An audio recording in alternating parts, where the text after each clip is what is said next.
Okay, let's do this thing. What up, Mike? Toronto. VK on the beat. Check. I'm in Toronto where you wanna get the city love. I'm from Toronto where you wanna get the city love. I'm in Toronto like we wanna get the city love. My city love me back for my city love. I'm in Toronto where you Welcome to episode 1413 of Toronto Mic'd. Proudly brought to you by Great Lakes Brewery, a fiercely independent craft brewery who believes in supporting communities, good times, and brewing amazing beer. Order online for free local home delivery in the GTA. Palma Pasta. Enjoy the taste of fresh, homemade Italian pasta and entrees from Palma Pasta in Mississauga and Oakville. RecycleMyElectronics.ca. Committing to our planet's future means properly recycling our electronics of the past. The Advantaged Investor Podcast from Raymond James Canada. Valuable perspective for Canadian investors who want to remain knowledgeable, informed, and focused on long-term success. And Ridley Funeral Home. Pillars of the community since 1921. Today, making her Toronto Mike debut is Anne-Marie Aikins. Welcome to Toronto Mic'd, Anne-Marie. Oh, thanks for having me, Mike. No hyphen required, right? Let's address this off the top. This is the burning issue of the day. I know Anne-Marie's who hyphenate Anne-Marie because Anne-Marie is the first name, but you don't have a hyphen. Does that mean Marie is your middle name? No. It means Anne-Marie. The history behind my name is it's Catholic. And we have... Well, I know the Catholics. And so the Anne-Marie is like a name proper, but okay, because my mom was always called Mary Catherine. But Catherine was a middle name, but she was always referred to as Mary Catherine. And yes, that is a Catholic thing. But so you just go by Anne-Marie Aikins, no hyphen required. Yep. Tough questions off the top, Anne-Marie. Okay. Thanks for coming here today. Oh, thank you. I've been curious about you for a very long time, and I've had friends that said, you need to get on Toronto Mike. You need to get on Toronto Mike. Oh, is that like Chris Drew, for example? Like Chris Drew, for example, yes. Chris Drew's a big listener and has often said, but here's the thing, like when you were, so people probably know you best as you were the chief spokesperson for Metrolinx for a very long time, right? A very long time, yes. And you're no longer the chief spokesperson for Metrolinx. No, and it's going on a year now, which, boy, time sure flies because people still think I'm still there. So, but I am no longer there. No. So my personal preference when I do these programs, I'd rather have on somebody like an Ed Keenan, for example, from the Toronto Star, and then talk about Metrolinx, like instead of the chief spokesperson, because again, you're no longer in this capacity. You now have your own communications company, and we'll talk about everything. But I would think that you would be here to you're paid to spin things for Metrolinx, and I don't see the value in talking to somebody whose job it is to blow smoke up my butt. What do you say about that? Well, if you hired me as a chief spokesperson, I would have a couple of agreements with you right off the bat. I won't lie for you, and I won't spin for you. I would say that right off the bat. And most people would look at me and go, yeah, well, of course, I'd never ask you to do that. But inevitably, everyone would ask me to do that. And I would remind them of our agreement. I won't lie for you, and I won't spin for you. Okay, and you still land gigs, even though you're refusing to lie and spin. I did. I landed some gigs. I kind of accidentally got into corporate communications from journalism. So, Metrolinx wasn't the first place. No. Okay, so give me let's do the Anne-Marie Aikins bio off the top here. So how did you end up in essentially what's PR essentially, right? Yes, it's essentially PR. It kind of was. It was first off, I'm older, so I'm like a young person, and young people today are going to have all kinds of different careers throughout their lives, but I already do that. I started out in kind of nursing/counseling, and I worked with people with disabilities and handicaps, and I moved into the rape crisis movement after I was sexually assaulted, and started a rape crisis center in my small town, and was volunteering, made that into a career. Would speak to media all the time, and I would write editorials and so forth. And I figured out that was a skill I was really good at and I really enjoyed, and moved into journalism from there and writing books. And then somebody came to me and said one day, I think you would be a good person in PR in our public service. So, well, you proved yourself to be an effective communicator, and really the bulk of that work, being a spokesperson, would be, I would think, being a good communicator. Somebody you could put in front of a mic, will be comfortable in front of a microphone, be able to succinctly, share a message, and that was you. And that was me. I'm a good talker. I'm a good try to be a better listener, but I can write. I have all of those skills and I was never seemed to be intimidated by a camera in front of my face or 10 questions coming at me at the same time. And that's probably from my family of origin, but I was comfortable there. Okay, so there's an episode. Normally, I record an episode of Toronto Mic'd, and then I drop it 2 minutes later. Like, this is the norm. So after we record, we're going to take a photo in front of what Dave Thomas has anointed the Toronto tree. Okay, so we're going to get our photo. And then I would say, give me 5 minutes, okay? I don't want to commit to 2 minutes here. But 5 minutes later, this episode will be in the Toronto Mic'd feed. But I actually recorded an episode with somebody that's hasn't hit the feed yet. This is very rare, but I didn't want to drop 2 episodes in one day because Tom Hayes was here yesterday and I didn't think it was fair to him.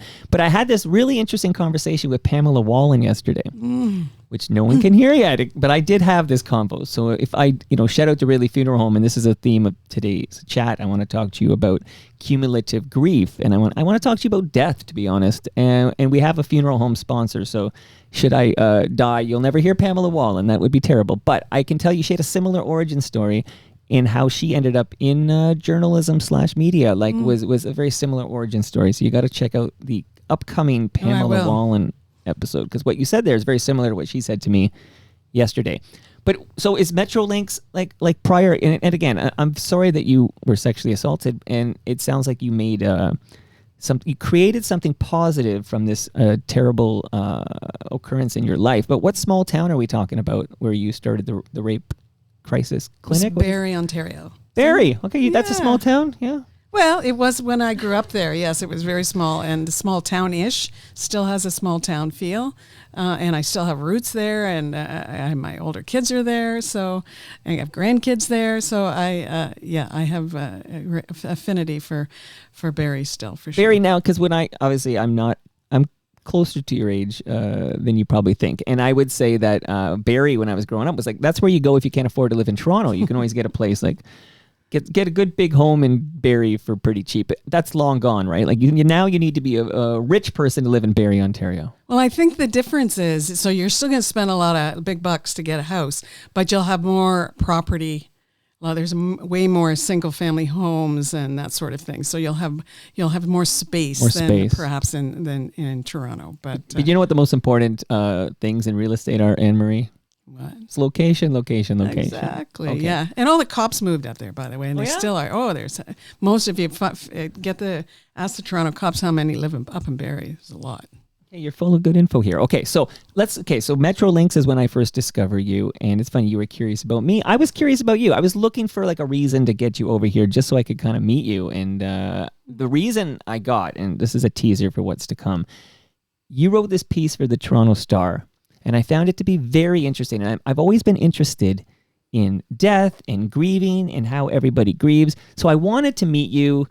You wrote this piece for the Star in late 2023 that I would call the catalyst for me extending the invitation. So we will be diving into that, if that's cool. Yeah, that's cool.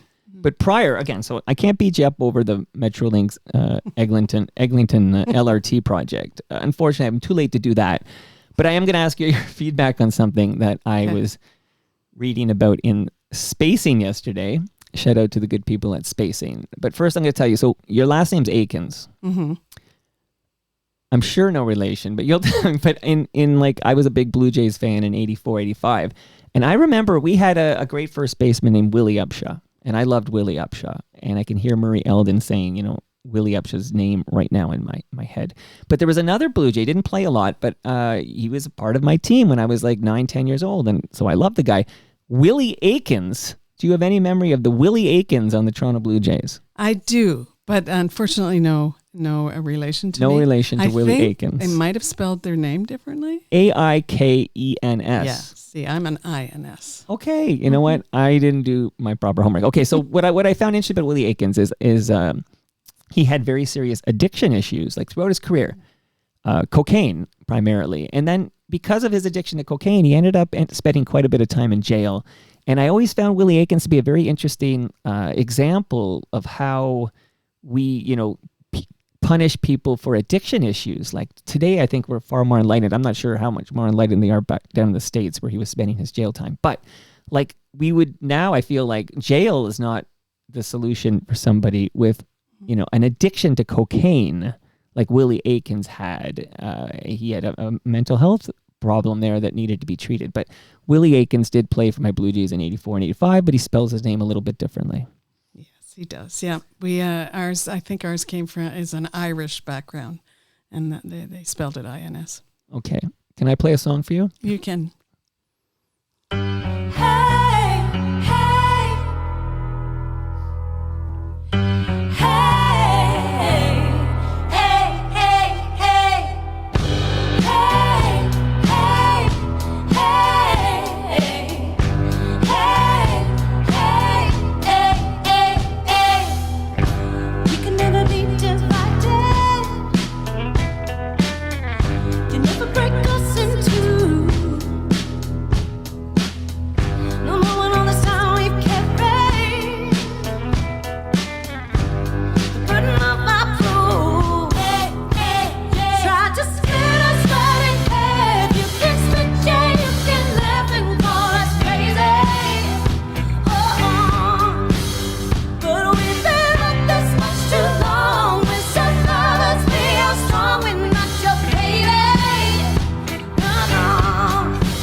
All right, so this fantastic song I'm playing is called Tougher Than You.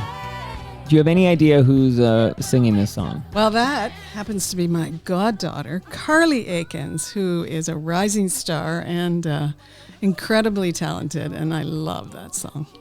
Okay, so when I said, Anne-Marie Aikins is making her Toronto Mike debut, Greg wrote in, and so your goddaughter is also your niece, right? Yes, she's my niece. So it's like, yeah, her niece, Carly Aikins, is an awesome singer, and I did a little, YouTube searching and started listening. Greg, I agree with you. Carly's fantastic. Yeah, she sounds got a little bit of Janis Joplin in her, which is really like, and she's got that grit, just like Janis, and I just have always loved her. She's beautiful, too. Complete package here, Anne-Marie. Okay, so and the Aikins family is quite large, right? It's quite large. 11 siblings, and grew up, as I said, Catholic. We were all very, very close together. My father was a doctor. He was like pretty famous doctor in Barrie. And especially women would say to me, he used to be my doctor. I love him. And I'd say, oh, you tried to get on the birth control pill, didn't you? Okay, yeah, that's where you went. What was your dad's name?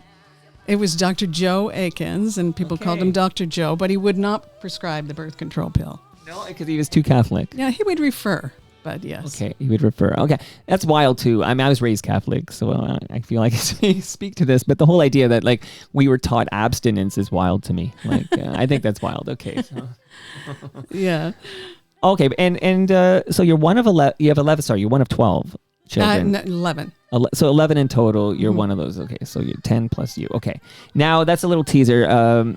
Again, we're going to get into cumulative grief, but can I play something for you that I was reading about in Spacing magazine yesterday, and it ties into your old gig. So I know, again, I'm going to say this very clearly.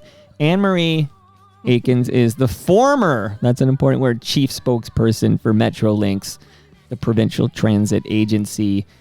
You now operate your own communications company, right? Yes. And what's it called? It's just called Anne-Marie Aikins Communications or Emma Communications because people know me by my initials as well. Emma. And how is that going for you? Because you said it's been over a year, you said? It has. And I did, right away, people started calling me just to help them with their media relations and their issue management. And I give the same advice to them, too. If you want somebody that's going to be reactive rather than proactive and spin for you, that I'm not your person. You're not gonna do the spin doctoring for anybody. Okay, yeah. So this is an ad that's I'm told by spacing because I don't get to the theater much anymore, but I'm told it airs like before you see a movie. You go to the Cineplex and then they do the ad block before the trailer block.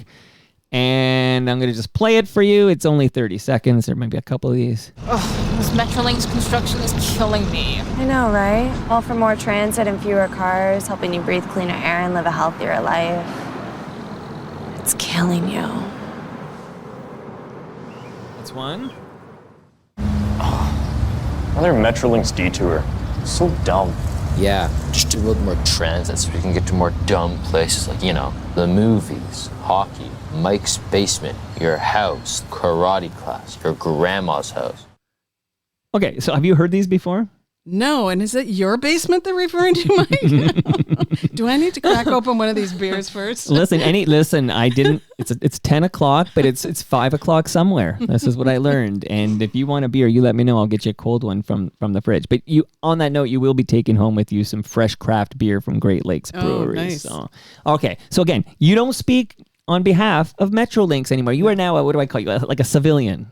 I'm a civilian now, yes. But how many years did you spend in that role? 11. 11. Okay. So if I got you a couple years ago. So these ads are airing in movies. And the point of the spacing article was that like in this theater, people were like yelling at the screen and booing it and how condescending it was. And it really, apparently, according to the author of this piece in Spacing, it was pissing people off. And I never heard it because I don't get to the theater much, but then I listened to it because it's on YouTube and I just played it for you right there.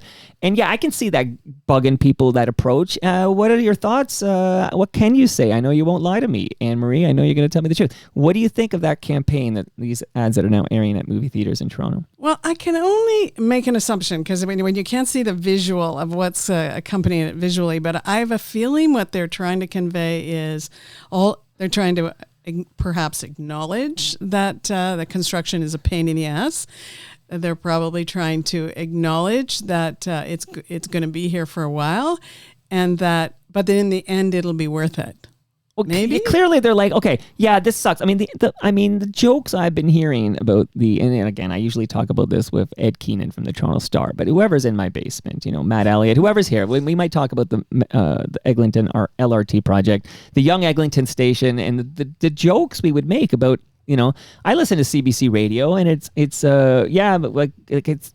been how many years? It's been so delayed that people just make jokes about it, and that ad is a bit condescending in that it again, and you don't speak for the agency anymore.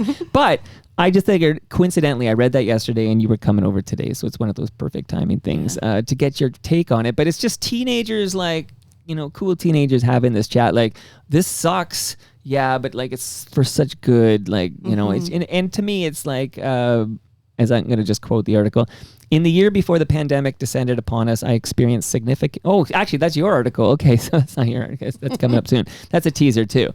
But maybe a little condescending considering the delays and what's happening with Metrolinx in 2024. Maybe.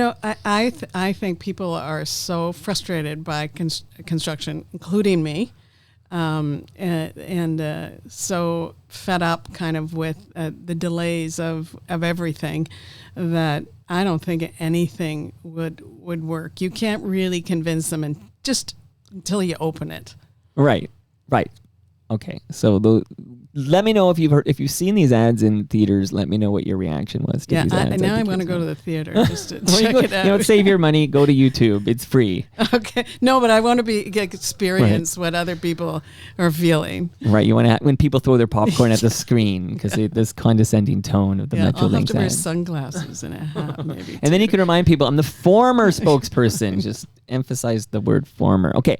So I realize I really want to talk to you about cumulative grief. But I'm going to drain the swamp on all the corporate media relations, PR type questions that came in when I announced you were coming on. So we're going to do that now. Okay. Then I'm going to thank some partners and give you some gifts for being here. And then we're going to talk about death and grief and cumulative grief, which you so eloquently wrote about in the Toronto Star. So Blair wrote in when I said Anne-Marie Aikins is coming on, and Blair wrote, these are the tough questions now. You ready? How has the role of corporate media relations changed over the years, specifically with the advent of the 24-hour news cycle and social media? Has the role become easier or more difficult? That's a good question because it has changed a lot from when I first went into corporate communications. Was probably 16, 17 years ago now. It didn't exist. And I remember when I was at Public Health, Twitter became a thing. And we were facing the H1N1, which we thought was the biggest pandemic we were ever going to experience. Is that the avian? No, that's different than the avian. Something like that, yeah. Okay. Yes, go on. But it was like that. And we were going to have to do a mass vaccination program and so forth. So we... And I saw Twitter and I thought that could be just another way because no one wanted to get the vaccination. No one. Until a 12-year-old hockey player died. And then everybody wanted to get the vaccination. So it was a way to communicate. But then as it kept evolving and you didn't have time anymore at all. You didn't have time to plan messages, think about your answers. You didn't have time. Right. Everything got ahead of you unless you were really on the ball. You had to be on the ball. You had to have eyes everywhere. You had to plan ahead and think what's going to be an issue tomorrow and the next day and the next week and what's coming. In order to be ready for it, you had to be really on your game. And it really did change. And if you didn't adapt to that, you were left behind and you weren't going to do a good job. Interesting. And Blair has a second question, which is how has the proliferation of fake news and misinformation affected the role of a media relations person in regards to ensuring that the correct message is received and perceived correctly? These are good questions from Blair. Yeah, very good questions. All right, Blair, way to go, buddy. It kind of filters into just exactly what we were just talking about you have to be ahead of the game. You have to be able to figure out when someone tweets out something it seems to be always Twitter these days, something fake and something, being able to determine quickly if it is fake and then getting all over it. And I think that's what people are afraid to do. I would talk to the media, even when I had no idea really what was going on. They'd call me at 4:45 to say, what's this accident all about? And I'd quickly look at my phone and just talk to them about what I knew so far, which was often very limited. But I wasn't afraid to not have all the answers. And I think that's what people are often afraid of. What if I don't have all the answers? Right. What if I'm not prepared for it? What if they ask me something I don't know? Well, I guess it's okay to not we're looking into that. I don't know at this point. Like that's if that's the truth, then that's better than making something up. Well, that's exactly what I think people think. I have to have an answer, so I'll just make something up. Where I was not afraid to say, I have no idea. Right. I have no idea, and I'm gonna look into it, right, and I'm gonna get back to you, and I'm gonna tell you what it is when I find it out. Okay, great. Now, we mentioned Chris Drew earlier because for years, Chris Drew has said I should have Anne-Marie Aikins on. And again, it's no disrespect. I've been monitoring you, from afar. Ooh. And I was like, one day I do want to meet this woman and have a chat with her. I was just looking for that hook. And I didn't want it to be, let's talk about Metrolinx, only because even though you claim you don't spin and you do not lie, I believe that you do not lie. You are not an you're not objective. So. Exactly. Yeah, no, not exactly. I know they're all my friends there, and they're all the people that I love and care about are still there. Sure.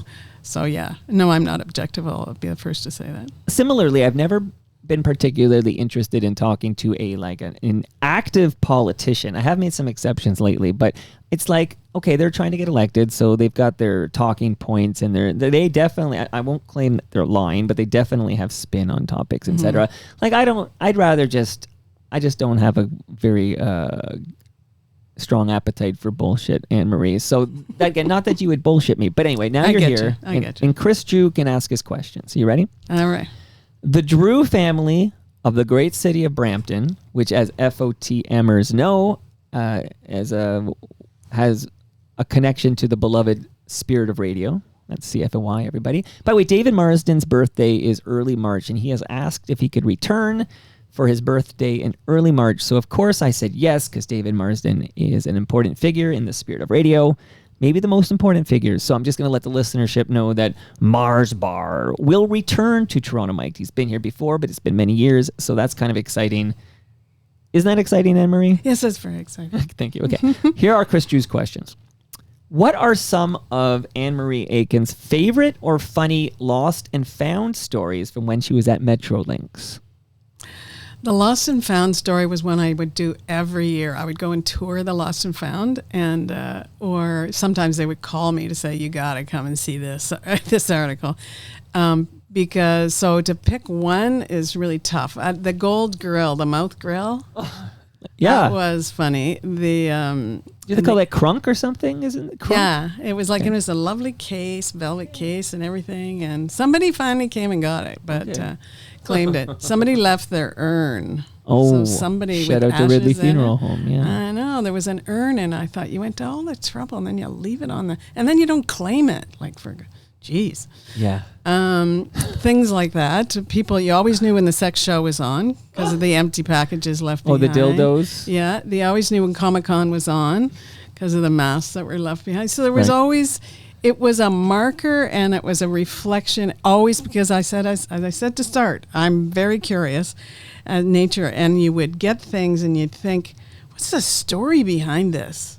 Right. Yeah. But that is a podcast unto itself. Like those types of missing items, when they are finally claimed, a conversation with the person about like what it is, what it means to them, why it took them so long to reclaim it, and how they feel now that they have it back. Like that to me is that's a human interest story right there. Yeah, I did once a child that was getting chemotherapy would take the train, and she had a comfort bear, and she left her comfort bear.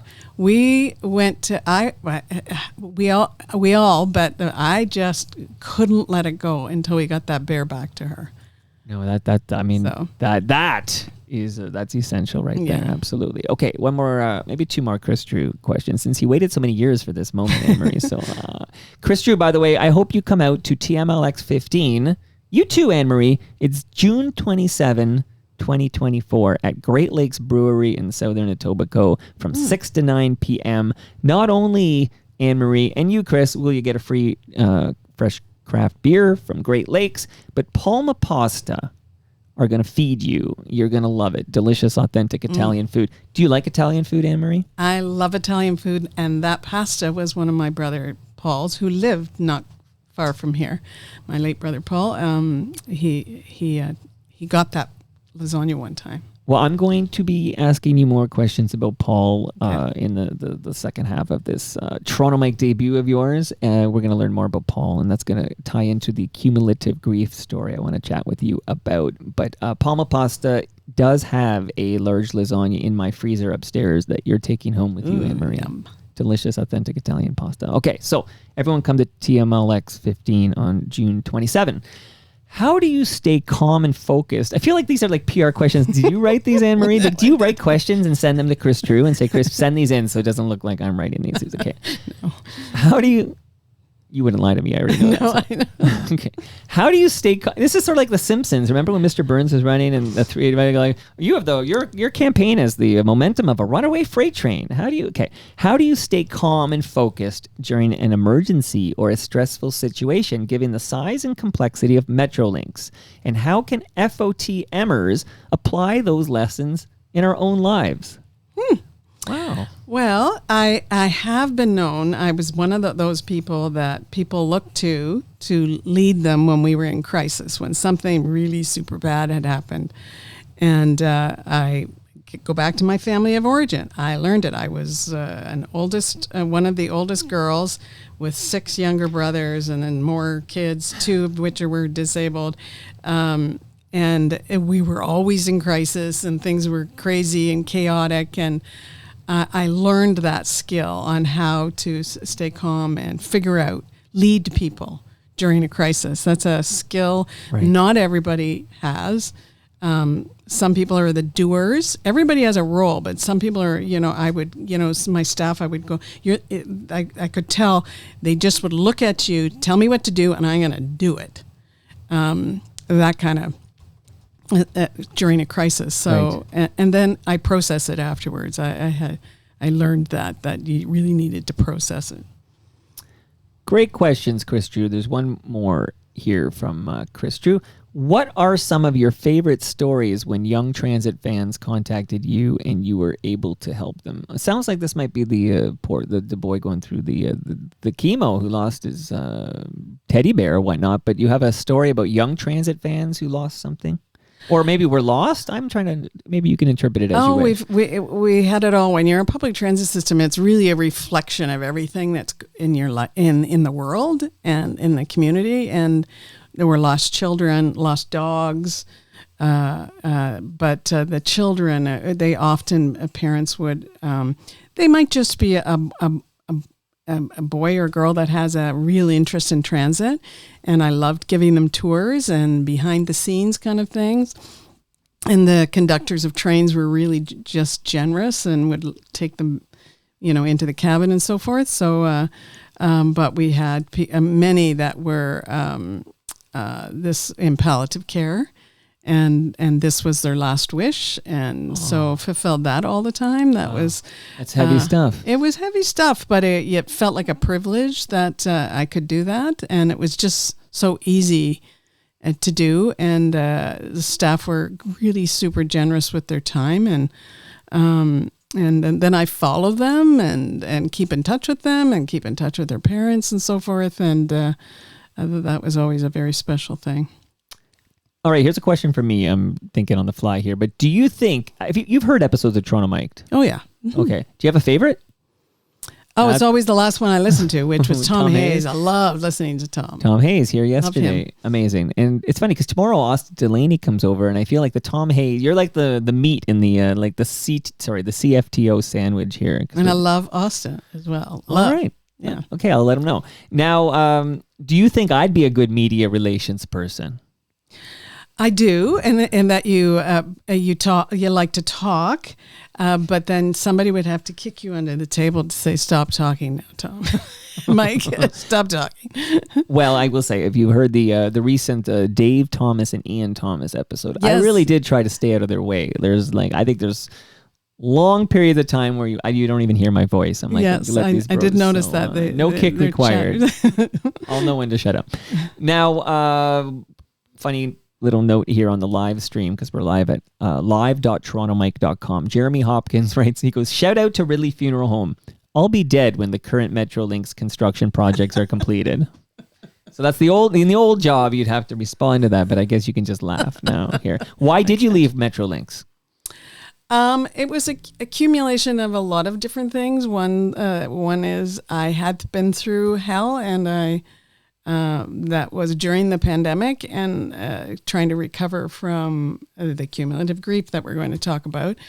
And every this is no criticism of anyone, but every government, and I've worked under them all, worked under the NDP, I've worked under the Liberals. I never worked directly in government, but I work for them in their agencies. So, because I was a public servant for so many years.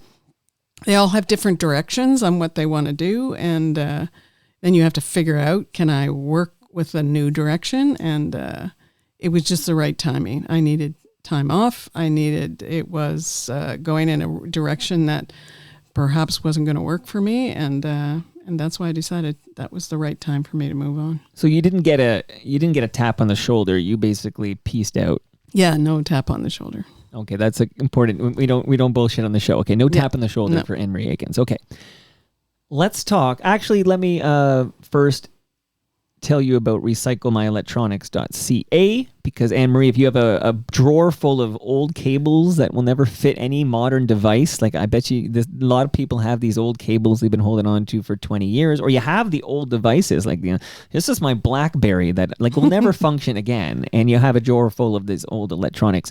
Don't throw that in the garbage. Go to recyclemyelectronics.ca, and you put in your postal code, and it's like, a couple of blocks away, we have an EPRA accredited depot. You drop it off, and it gets safely recycled so the chemicals do not end up in our landfill. So recyclemyelectronics.ca. And now that you're working for yourself, you may wish to subscribe to a podcast that will offer some sound financial advice. And I recommend the Advantaged Investor podcast from Raymond James Canada. It provides valuable perspective for Canadian investors who want to remain knowledgeable, informed, and focused on long-term success. You can hear industry specialists. They share resourceful insights on economic events, longevity, and retirement planning, growing your financial legacy. Are you planning any retirement? Like, at some point, do you want to just shut it down and in just, I don't know what your activity of choice is, golf or bike or ski? Like, are you thinking, one day I'm just going to shut it down? No, I can't imagine. I can't imagine. I had trouble taking a sick day, let alone going on retirement. So unless I was a really rich person, which I'm not, and could travel like 3/4 of the year as an activity, because that's about the only activity I like, that would I need to work. So there's no thoughts of retirement at this point. No. Okay, but regardless, the Advantaged Investor podcast is a podcast you should subscribe to, hosted by Chris Cooksey. Thank you, Raymond James Canada, for supporting this show. And then to segue to our conversation, because we're going to change the tone here for a bit, we're going to have far fewer Metrolinx jokes. We won't, and now we're going to get very serious, Anne-Marie. So you wrote a piece for The Star about cumulative grief. This segment is brought to you by Ridley Funeral Home, and they did send over a measuring tape for you, Anne-Marie. I like it. So you can, you never know if you have to measure something. You never know. Insert joke here. Okay, that's the last joke. Now we get serious. So you mentioned you were one of 11 children, 10 plus you. Maybe we start in 2018, and maybe, if you don't mind, let's hear your voice, and let's talk about your sister, Kathy, and maybe share the story that you wrote about in the Toronto Star and how cumulative grief is a thing. Everyone mourns in their own way. I'd love to hear your thoughts on this. I think a lot about death. I don't know if I think more than the average person, but I think about death a lot. I think about, how people grieve. I have a podcast I co-host with Brad Jones from Ridley Funeral Home called Life's Undertaking, and we have this conversation like regularly. He's here tomorrow afternoon to record a new episode. It's probably going to come up. But tell me about your sister, Kathy. Well, Kathy was, I was third eldest, and she was just a year older than me. And she was born with a complex form of epilepsy, one hard to treat. And then it became apparent as she got a little older that she was somehow different, and it eventually got a complex diagnosis of schizophrenia, psychotic episodes she had. It was very, very, very challenging. But she was really smart in one areas and could not understand the concepts in other areas. So she was a challenge. She was always in an emotional distress. And we were at some points in the same class together at our school, and I was the one that tried to manage her because she would start having her difficulties. Episodes, yes. And boys would tease her and so forth. And I could somehow get her calmed to a certain extent. She began being heavily medicated, and so she was then out of school. She spent years in and out of institutions, sometimes at one point was on the street, and finally settled in her 40s, kind of settled. She was heavily, heavily medicated. still difficult to control epilepsy, or she would have grand mal seizures. So, but she had built a life for herself. She loved going to Tim Hortons 3 times a day. She just, she had built a life for herself. Routine, That right? It was a routine in a kind of sheltered type environment. And she would come to Toronto to stay with me or stay with one of our brothers. And she thought that was a big city. So she said she had no filter and said the funniest things all the time. And and every Sunday, if she wasn't coming to visit, I would have a phone call with her, and she said the funniest. And she didn't mean them to be funny, but I would document her phone calls. Anyways, there was no hint really of any health problems, but she suddenly needed a blood transfusion one weekend, and my mom my dad had died now 20 years before. My mom was on her own and not really, she was coping well, but she didn't cope with Kathy, never did cope with Kathy very well. And Kathy had a blood transfusion out of the blue. And when I called her, she said she didn't know why. They just gave her one, but she didn't know why. Anyways, the next morning on the Monday, she still went to Tim Hortons, and then she came back to where she lived, and she was waiting for her nurse to give her something, and she said she was going to lay down, and she laid down, and they found she was dead. Oh my, yes. And my mother wouldn't have an autopsy, but she had either a heart episode, or one doctor speculated perhaps she had a seizure and she died in her sleep, and I just didn't think that made sense. But so you had your typical Sunday phone chat with her. Mm-hmm. So you're having that chat on a Sunday, and then she passes away the very next day. Yeah, the next day in the morning. Yeah. So my brother called me at work. The brother that she would go over to visit her place and his place, and I just found it. I didn't have it was my first sibling to one of us to be gone, and it was shocking. I didn't understand it. My mother was freaked out, and when I went to see my mother she was a 40-year sober alcoholic, but very much had her own a lot of her own emotional issues. Sure. And I know she had a angry discussion with her on the Sunday, with Kathy on the Sunday, and then my mother succumbed into the guilt-ridden on how That's Catholicism right there. That's what Catholicism. I know it well.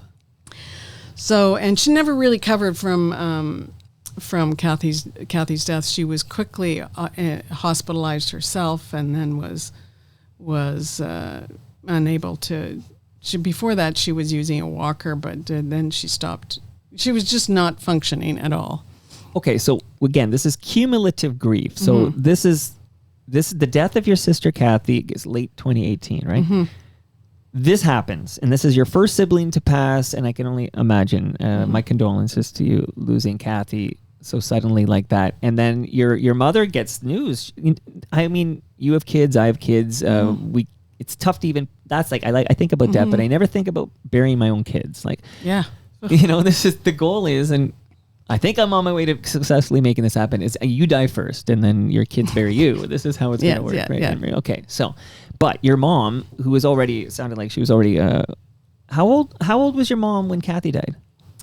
Maybe about 84. Okay. So she's in her mid 80s there, and she gets this news, and it sounds like, she deteriorates almost immediately from what I was reading your piece. Yeah, immediately. She deteriorated both. I think she started having, like, they call them TIAs, small strokes, right, yep. And it was impairing her function. Otherwise, because before that, mentally she was really annoying at times, but she was really brilliant, and she was sharp. She would read 2 newspapers a day. She would shop nonstop on the Home Shopping Club and order stuff online. She figured out the whole online world after my dad died. Okay, good for her. So no, I mean, again, I'm from a Catholic family. I need that. You mentioned your mother was a recovering alcoholic. Irish Catholic families like ours, there's a lot of alcohol. at least in my experience, okay, I shouldn't put this on you, except you disclosed your mother was a recovering alcoholic. Do you find there is there's a problem with alcohol in your in the family? Is this something that I've always associated with my Irish Catholic upbringing, that they drink a lot? It's actually, my mother was a Scottish Protestant, and she had to convert to marry my father. And her father was an alcoholic. Her grandfather was an alcoholic. So the lineage of alcoholism. The Scots can drink too, is what you're telling me. Yes, they can drink too.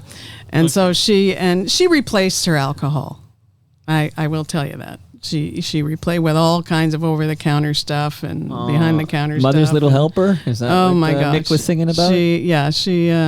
She had a lot of anxiety, and anyway, she certainly replaced her addictions in different ways. So did you ever see she never drank again. Never drank again. But did you ever see Requiem for a Dream? Yes. So I always think of that movie. The actress was so wonderful in this role, but that sound effects styling of the popping the pills and different addictions. Yeah. So she was always very proud of the fact that she never drank again. So she would have stopped in her 40s and with all of these kids. She was still having babies, for God's sake. Well, that's it. The Irish Catholics, there's no birth control, so 11 children is what you get. Right? We had so many kids. The schools started doing naming contests when the Aikins would have another kid. They weren't very imaginative with their names either. Well, I'm a Michael, so I can relate. There's no creativity there. Okay, so Kathy passes away. Mm-hmm. Your mother does not take this news well, as you can imagine, and she is hospitalized. But please, you mentioned Paul earlier. Mm-hmm. Talk to me about your brother Paul.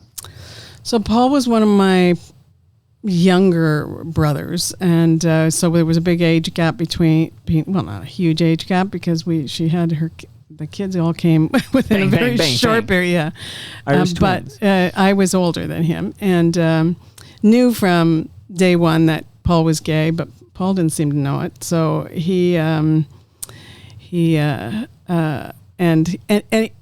but he didn't come out until I dragged him out, until he was about 20, and I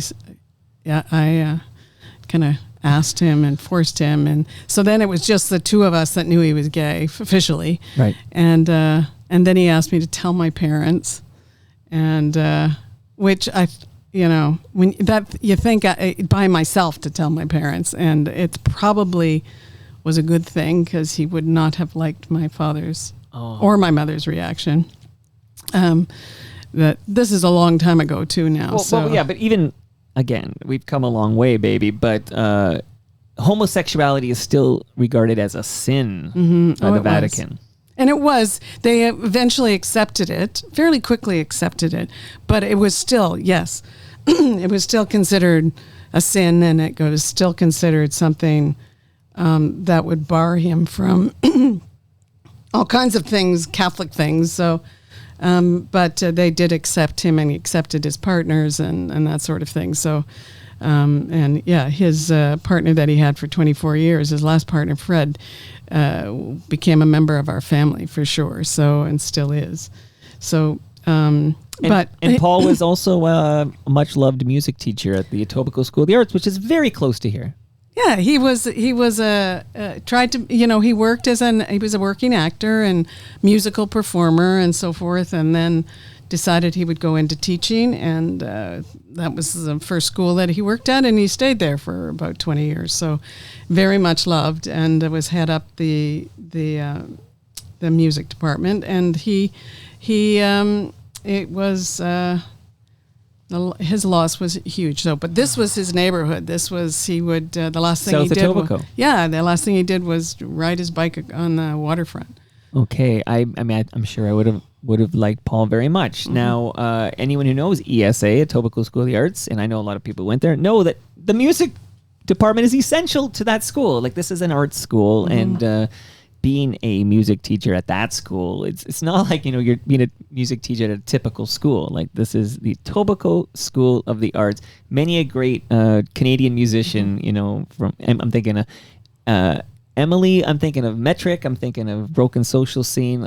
Many of these great artists went to Etobicoke School of the Arts. They did, yeah. I would go to his annual musical that they would put on, and we were just remained very, very close throughout our whole lives. And you mentioned, cycling on the waterfront trail. Paul was a healthy, fit guy, right?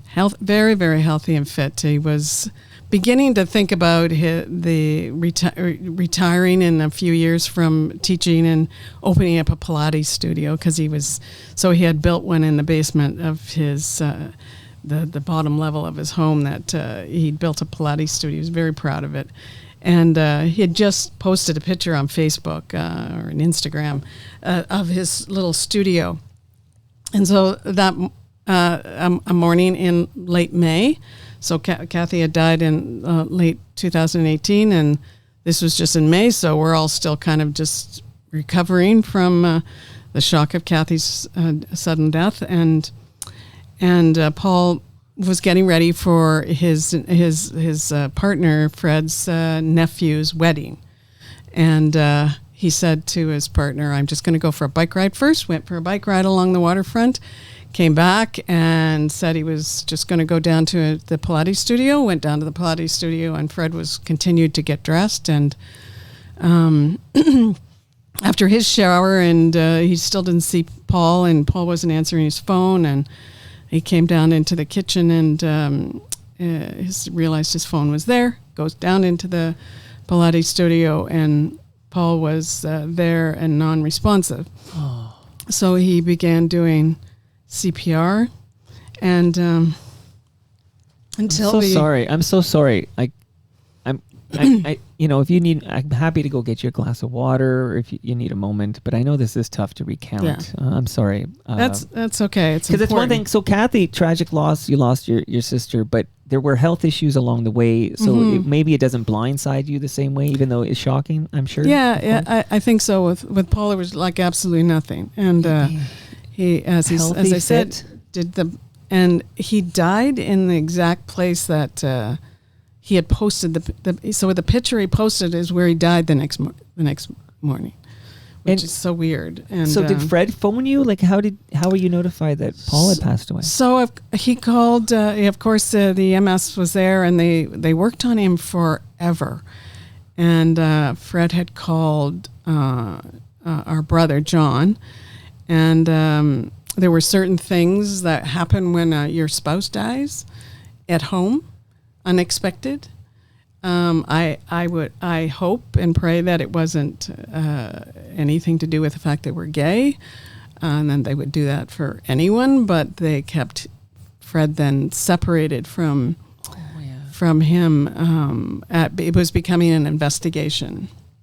Right. So I think his first inclination was to call. I'm sure he must have called his sisters, who were expecting them at a wedding. And but he called my brother John, who is a lawyer, and John called me. And I happened to be in Barrie at my son's restaurant, and just collapsed in the middle of the restaurant. I can't imagine. Again, it's trite for me to say I'm sorry here, but that's okay. So, but thank you for sharing this. At that point, EMS was still working on him, but it had been like an exceptionally long time. So, I spoke to my brother a few times, was trying to tell my sons, and my grandkids were there, and so they had to skirt them off because I was just in. Right. And I was in a restaurant, so I was trying to figure out how to get out of there in the shape that I was in. So.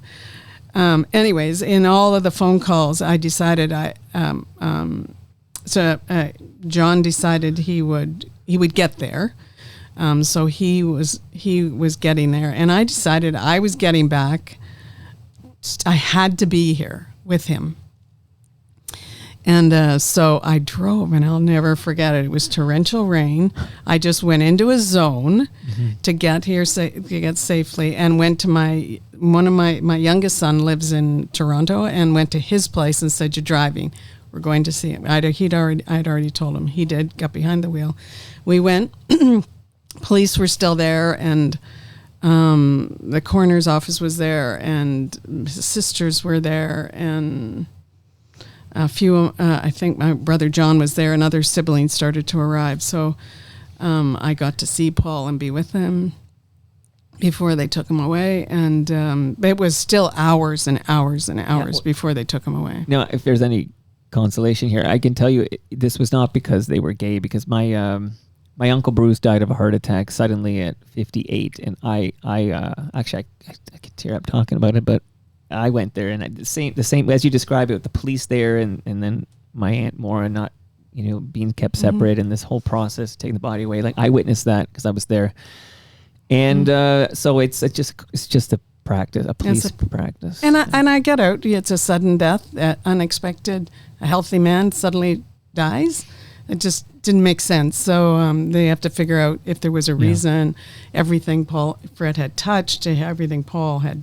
There was a glass of water there. They had to take that into evidence and test it and so forth. So and to try to figure out an explanation. And then he did have an autopsy, which wasn't 100% conclusive, but it did show some sort of heart thing. Right. Yeah, typically, it's going to end up being a heart, undiagnosed heart ailment. And how old was Paul? Paul was 52, I think. Yeah. So, yeah. Wow. I mean, I can touch 52 from here. My goodness gracious. Yeah. So are you, is your mother in a mental state where she can even process this news? So she's in the hospital at this point, and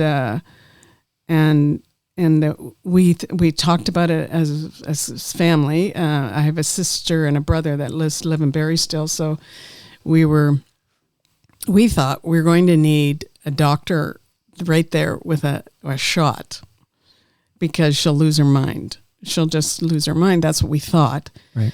And then when we got there to tell her, she didn't seem to be able to absorb it. She needed to be reminded a couple of times who Paul was. Right. Which one is he? Which one is he? We had to put a picture Almost there. a blessing in a sense, right? Almost a blessing. Yeah. It wasn't like getting in past an inch worth of psyche. She wanted his picture there so she could tell. My mother was always a storyteller. If you were telling her a story of what happened, something, she would get the details, because she couldn't wait to tell her friends or whatever, and she wanted to tell the nurses. See that son? He died. Hearing you talk about your mom, it sounds exactly like my grandmother, and everything from the alcoholism. Although my grandmother was of Irish descent, but everything, the storytelling, just the wit and the joke telling, and then she had dementia, and then I was her power of attorney and everything, and she had dementia for many years before she passed away. But just an aside is that hearing you talk about your mom, it sounds a lot like my my grandmother. I look like her, and I do get the art of storytelling. Well, that's how you got your gig. I do try to be much more accurate than my mother was. My mother would embellish everything. You've just seen the movie Big Fish. I always think I watch Big Fish, and I'm like, you kind of understand these tall tales and getting the flavor and the facts, and sometimes you need to, make it a better story. Robert Lawson and Randy Bachman. I will be in an experience, and I'll think to myself, this is going to make such a good story. Yeah, right. Yeah. And then you work the framing and how to tell it, and telling a good story. Telling a story properly is an art. So many people I know and love. I'm like, okay, you should have led with that. Like, don't bury the lead. It's like, no, that's an important context to tell. And the punchline is not going to pack the punch if you don't set it up with this important detail that you completely left out. Anyway, it's an art to tell a good story. Paul had that too. Paul and I, that's one of the reasons I think we got along. We were both like our mothers in that. So your mother... The news of Kathy, essentially, we talked about her deteriorating very quickly and put her in a state from which she would never, recover. But that meant that the news of Paul would never affect her the same way, because she simply didn't have the wherewithal, if you will. But your mother would die shortly thereafter. But before we talk about your mom passing away, could you tell us a little bit about Jenny? So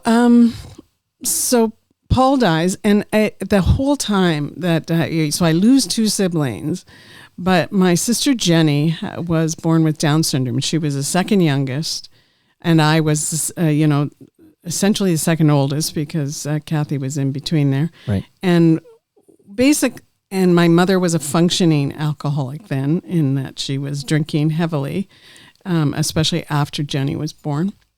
And she just was determined that she had Down syndrome. So I often looked after Jenny, and I would take her everywhere. I was so proud of her. She was so funny and lovely and irreverent, and she knew when I got married that it was the wrong thing to do. So it tried to interrupt my wedding the entire time, and kept swearing at the priest, telling the priest to F off, and she was funny. She gave me endless stories because of her hilarity, and she was such a personality. And she did she was born with typically Down syndrome, have born with heart defects. And years and years and years ago, we did not fix their hearts, so they died in their teens. Well, we fixed Jenny's when she got older, and so she was living longer. What we didn't know was many people with Down syndrome, once they get past 40, they get Alzheimer's. Oh. It's a similar gene, a genetic component to it. And it's a rapidly deteriorating Alzheimer's. And when she was in her late 40s, she got it. And she was dying. And she was essentially dying. Now she was hospitalized. And so we knew she wasn't going to live long, and we knew my mother wasn't, because she was deteriorating. Right. So we were kind of preparing ourselves for those 2 deaths when we had 2 unexpected. So we had that, and then immediately in the focus of, I spent my weekends going between my mother and Jenny in hospitals. So it was. They're both dying. Your mom and Jenny, and the term you used in the Toronto Star article that I read and said, I want to talk to Anne-Marie Aikins, anticipatory grief. And this is, I mean, I don't want to bring up another movie, but is it like Groundhog Day, where you essentially every day you say goodbye to Jenny as if it's her last day? Well, that's exactly what you would. When Alzheimer's is one way, is you start to, because they go in and out of recognizing you, first off, and that becomes really, really hard as she is not recognizing you. She used to call me, she couldn't say Anne-Marie very well. She said Amelie. Nice name too. Yeah, and when she was in the nursing home, when she was now out of her really super aggressive. She went through a really super, super aggressive, and practically had to be tied down she would lash out at people and that was, this was all prior to the pandemic, thank God. And so there were no restrictions on being able to see her, and then super passive, and physically incapacitated. So, but who dies first, Jenny or your mom? My mom. Okay, and this is January 2020. Mm-hmm. And then Jenny died the day before lockdown, the first lockdown. Before the pandemic was declared. Right. And so we had planned a funeral for that week, and it had to be canceled because of the pandemic. So you're already experiencing cumulative grief with, these losses all in a row, and then you can't even mourn the way you typically would, because you can't join your community at a funeral because of the new rules around COVID-19. Yeah, you don't really appreciate the importance of the rituals that come with grieving, and I'm sure your sponsor with Brad Jones, we that. do talk about this often, but yeah, there's a therapeutic quality to these rituals, right? It helps you in those early stages of grief. It just certainly helps you, and it's the community you experience, and it was just so much separation. We tried like 3 times to plan the funeral, and it kept getting canceled because we had several lockdowns. We think, we're getting better, right. Boom. And it was, and then we finally said, let's just go to a graveside.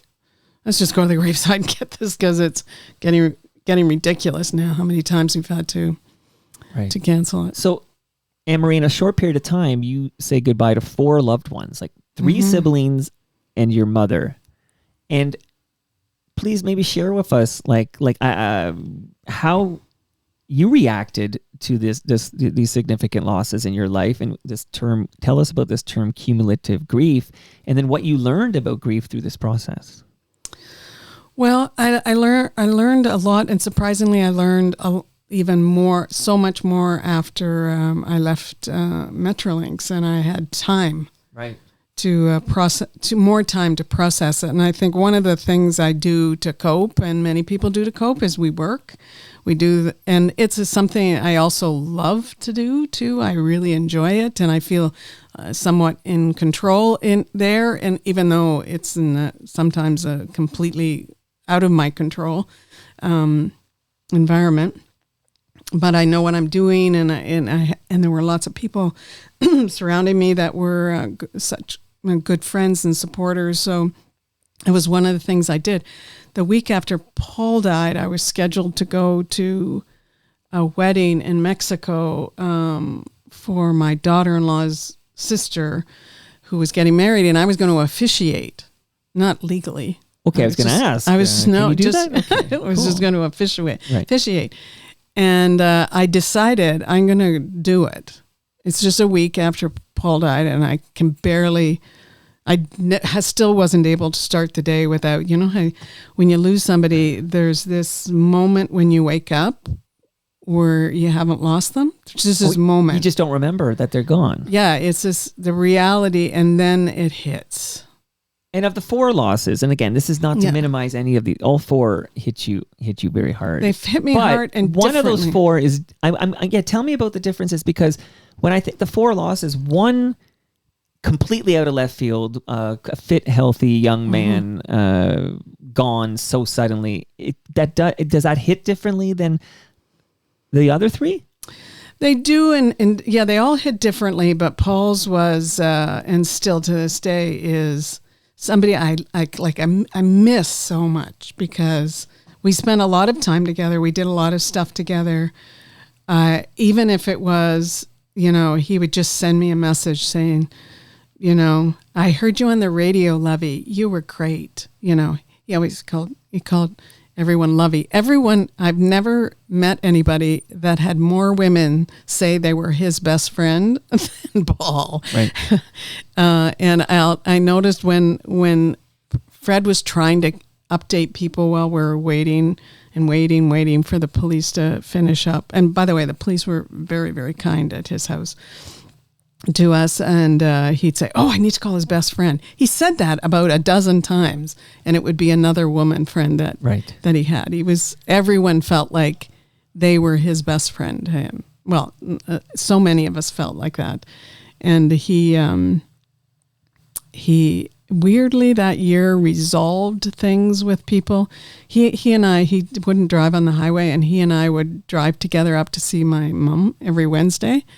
And he had a break in his day at school, and we would drive up to see Mom. And so we did a lot of connecting. We went to Montreal by train together, and so we had all this time that I'm very, very grateful for the year before he died. And he was resolving things that, how you have friendships that break away for dumb reasons. You don't even really know the reason. And he was resolving stuff. So it's weird that I don't know if you somehow know you're going or something. Anyways, but he did.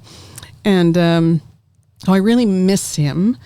But now I'm at the point with I can remember all the things with him and not necessarily burst into tears. I can laugh, and I can remember the kinds of things that we did or the things he said, and Is it helpful, like for Paul specifically? Again, you suffered these 4 losses, bang, bang, bang, bang. Oh my goodness gracious! But for Paul specifically, does it help to talk about him and to share stories of Paul, or does it hurt to like? Is it a feel good to talk about Paul at this point? Oh, absolutely. If you, when you are, people don't, they won't ask you about your loved one. They don't want to say that, people don't want to say the wrong thing. So there's that. And then they often say exactly the wrong thing that you want to say. Or they would say about my sister Kathy or my sister Jenny, it's a blessing. Right. I just want to slap people when they say that. And they mean well. But there is a innate prejudice about disabled people that they're better off dead. Is that what, like really? Right. And that they don't mean in a cruel way. They just think they're doing the right thing. That if I make an excuse for this person dying, then you won't feel so bad. Right. Oh, here's a silver lining for you, Here's a Anne-Marie. silver lining. On the bright side. On the bright side, yeah. So, but to tell stories about him while he was living helps you focus on his life rather than on his tragic death and all, Right. But both are important to relay. The story of his death, it helps you actually incorporate it into your life and believe it more than not talking about it, because it's easy to fool your brain into that he's still here or he's still coming back. Or I like this comment on the live stream from J-Ho, who says, it's heartbreaking to listen to stories of suffering and death, but it's important not to shy away from the subject. And I think that's why I wanted to have this chat, because everybody dies, right? And when somebody dies, typically they leave behind people who will miss them very much, who love them, who cared for them, and then will miss them very, very much.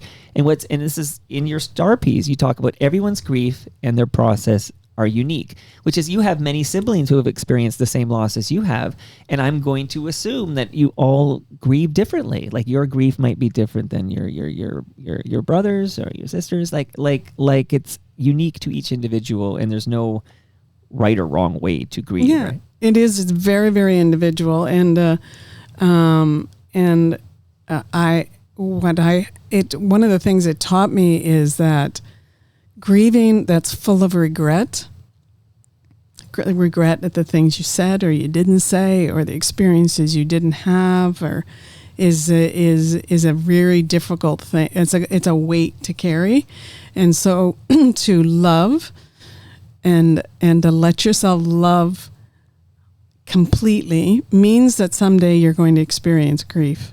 That's just the way it is, and what's the alternative of never experiencing love? And that's no way to live. No way to live. So I try to live my life loving people without regret. Thinking I should have done something, or I wish I did this, or I wish I did that. Would you say you're still grieving these losses in your life? Oh, absolutely. I think that it just gets incorporated into your life, and again, I can tell stories, Jenny stories that I just love, and you'll get Facebook is really only the place I get reminded of things from, because it's been around, I think, for at least I've been on it 14 years now, so it'll come up, and videos of Jenny. The annual Jenny singing Amazing Grace at our Christmas parties. And she loved Elvis, right? And she loved Elvis, yeah. And we got some of her. She would go to the Elvis impersonator thing, because for a long time she lived in Collingwood. Of course, yeah. So she would go there every year and get stuff all signed by all the different Elvises. And it would just be Elvis 100 times on different signatures. Amazing. And yeah, she just loved things like that. Yeah, and she loved her the Toronto sports teams. She was a fanatic. First, the Maple Leafs would always be her first choice. And God help you if you gave her another team's jersey or something. Right. She would just toss it at you. Don't give her a Bruins jersey. I would told her on the phone one time. I sent you Tim Hortons card.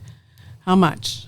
And I said 15, and she hung up on me. I'm like, I thought we just got connected, and I phoned her back, and she went, hello? And I said, what'd you hang up on me for, Jen? And she said, I don't like 15, I only like 20. And I'm like, well, they only had 15, and she hung up on me.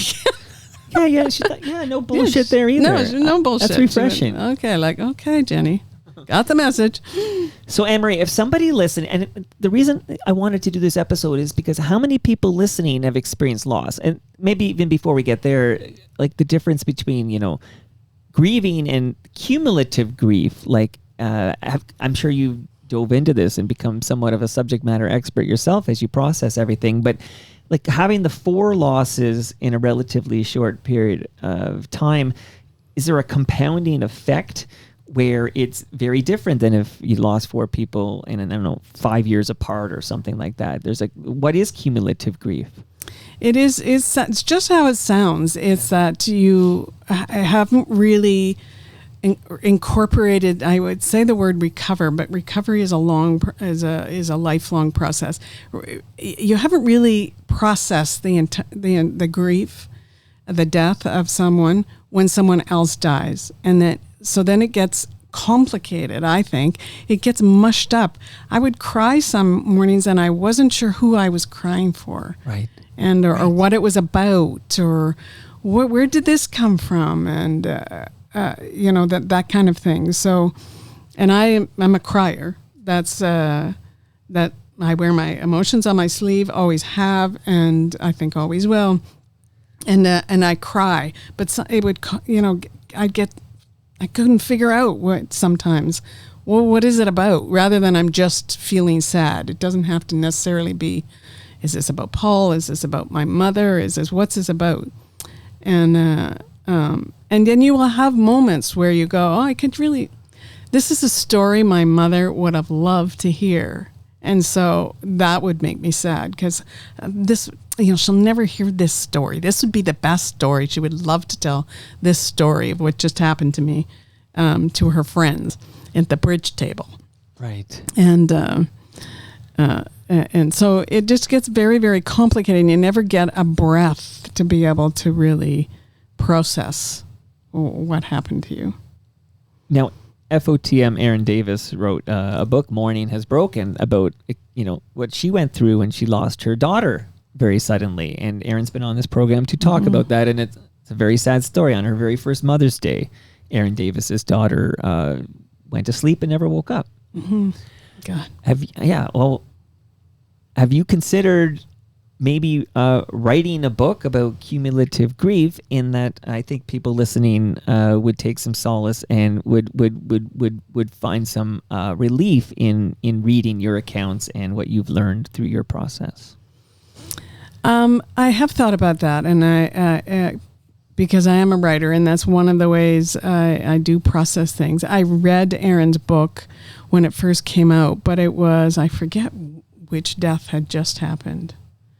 And my brain wasn't letting me absorb her pain through it at the much. And so I read it again at a different stage. And it's weird how you can pick up different things depending what's going on in your life at that point. Sometimes you're just not ready to delve into that. Well, so I would assume that you'd be experiencing that's a form of trauma that you're experiencing, and that your body is sort of in a survival mode. It's not in a receptive mode for pro tips and life hacks, right? And I did go through, especially you're in the pandemic. So now I'm still I kept thinking this would we're in this pandemic, we're in lockdown. I don't see other people. I would process it. But I got into a state of something else is going to happen because now we're in a pandemic, so everything's out of control. And it's number 5 is around the corner, is what you would think. Number 5 is around the corner. It took me a long time to stop with who else, and I got paranoid about my kids, and I got paranoid about my grandkids and what was going to go wrong, and if I didn't hear from them. I've always been a little bit that it's hard when you're a mom. It's like, and my mother was to the extreme that way. If she saw an accident and the word Toronto was in it, she was sure I was dead. Okay, my mother, if she hears anything on the news, if she's watching CP24 or whatever, if any cyclist is hit, it's me. Like no matter anywhere in the GTA, if a cyclist, because I'm out every day on the streets and everything, and if a cyclist is hit in the GTA, it's me. Like Yeah. this, until Yeah. proven otherwise. That's true. I think that's what, and I'm a little more because my mother had no idea about Toronto.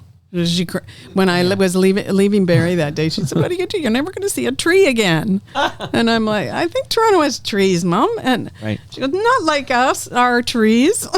They're different trees. Yeah, she had no idea about Toronto. So when she just saw Toronto, it was like Barrie. So, Right.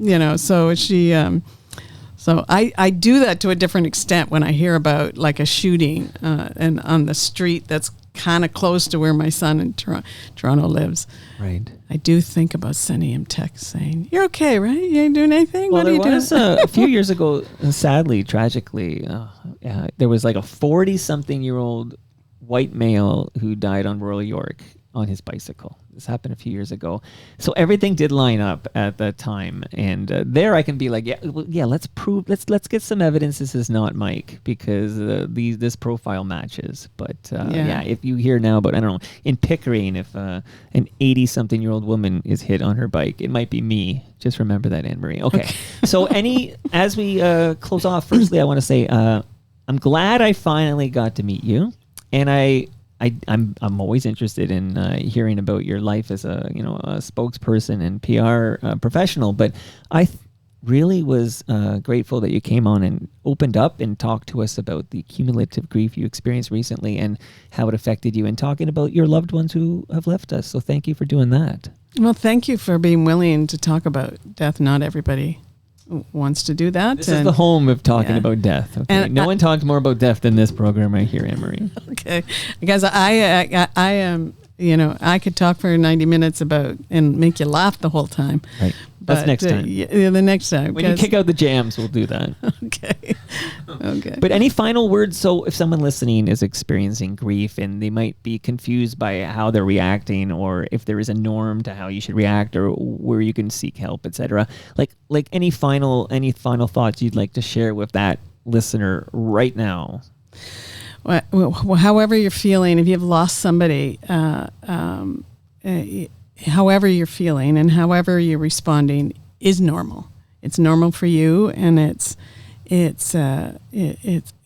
natural. It's a process you're going through, but keep in mind, if it's limiting your life and it's screwing up your relationships, and it's interfering in your work, and it's interfering in your ability to find joy again, then reach out. It doesn't have to be professional. It reaches out. You need to talk to people. And if the people you're closest to have trouble hearing you and listening to you, try to gently tell them in a kind way, "I need to talk about my loved one." And it would be great if you gave me that opportunity. And maybe it's good friends, maybe it's a therapist, maybe it's a support group, but whatever works for you, don't be afraid to ask for help if you need it. Exactly. And thank you, Mike. Thank you. Look, we're gonna, sadly your mom's not here to tell her you're gonna be in front of the Toronto tree. You should be excited to know Toronto has trees, and that the Toronto tree is just outside the front door. That's a good wrap up. We're gonna get our photo by. I love the fact Dave Thomas named it Toronto Tree, because I thought Dave Thomas, who's a very creative writer, and he was in like a madman in marketing like before he was a SCTV guy. I'm like, I was ready for it. He's gonna give it a very creative name, and he called it Toronto Tree, and I think it's so uncreative, it's brilliant. So it's gonna stick. We're gonna add it to the FOTM lexicon. Okay. And that brings us to the end of our 1,413th show. You can follow me on Twitter and Blue Sky. I'm actually all over the place, but you can find me at Toronto Mike. Where should we follow you, Anne-Marie?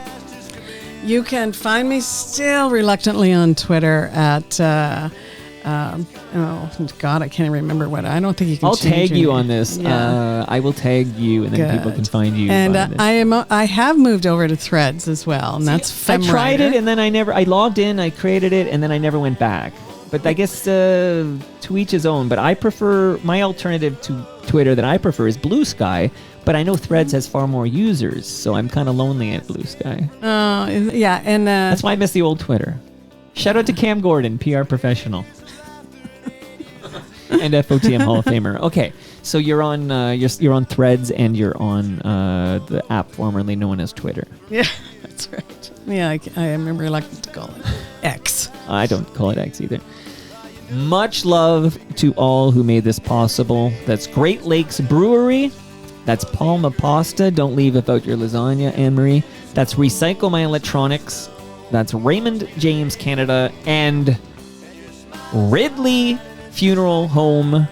See you all tomorrow when my special guest is Austin Delaney. See you all then.